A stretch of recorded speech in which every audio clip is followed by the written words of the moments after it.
भाग्यशाली तोता। बहुत समय पहले की बात है। एक छोटे से गांव के पास एक सुंदर जंगल था। उस जंगल में तरह तरह के पक्षी और जानवर रहते थे। उन्हीं पक्षियों में एक अनोखा तोता भी रहता था जिसका नाम चिरकू था। चिरकू को लोग सौभाग्यशाली तोता के नाम से जानते थे, क्योंकि जहाँ भी वह जाता वहाँ कोई न कोई चमत्कार हो जाता या किसी की किस्मत बदल जाती। गांव के लोग मानते थे कि अगर चिकू उनके घर आ जाए तो उनके जीवन में सुख और समृद्धि आ जाती है। चिरकू हमेशा खुश रहता और अपनी मधुर आवाज़ में गाने गाता।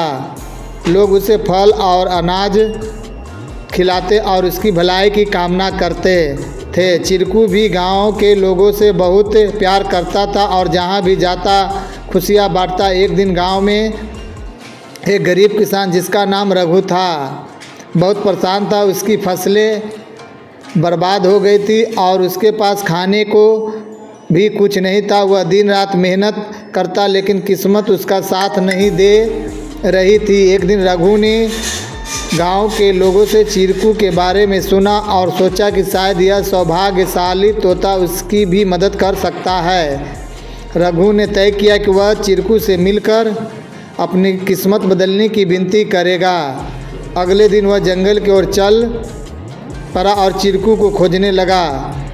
बहुत ढूंढने के बाद उसे चिरकू एक पेड़ की डाल पर बैठा हुआ मिला। रघु ने बड़े ही आदर के साथ कहा। चिरकू ने रघु की बातें ध्यान से सुनी और उसकी आंखों में दया उम्र आई। चिरकू ने अपनी चोंच में एक छोटी सी चमकती हुई पत्ती उठाई और रघु को देते हुए कहा, यह जादुई पत्ती है, इसे अपने जेब में रख लो और जब तुम अपने खेत में काम करने जाओ तो यह पत्ती तुम्हारी किस्मत बदल देगी। रघु ने धन्यवाद कहा और वह पत्ती लेकर अपने घर लौट आया। अगले दिन वह अपने खेत में काम करने के लिए गया। जैसे ही उसने खेत में जुताई शुरू की, अचानक से बारिश होने लगी। उसकी सूखी ज़मीन हरी भरी हो गई और थोड़े ही समय में उसकी फसलें लहलहा उठी।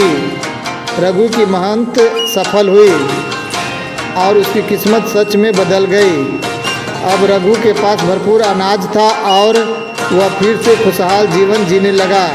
उसने गांव के लोगों को चिरकू की बुद्धिमानी और उसके द्वारा दी गई जादुई पत्ती के बारे में बताया। सभी लोग चिरकू की प्रशंसा करने लगे और उसे और भी अधिक प्यार देने लगे। लेकिन चिरकू ने रघु को एक बात कही थी, याद रखना, यह पत्ती सिर्फ तुम्हारी मेहनत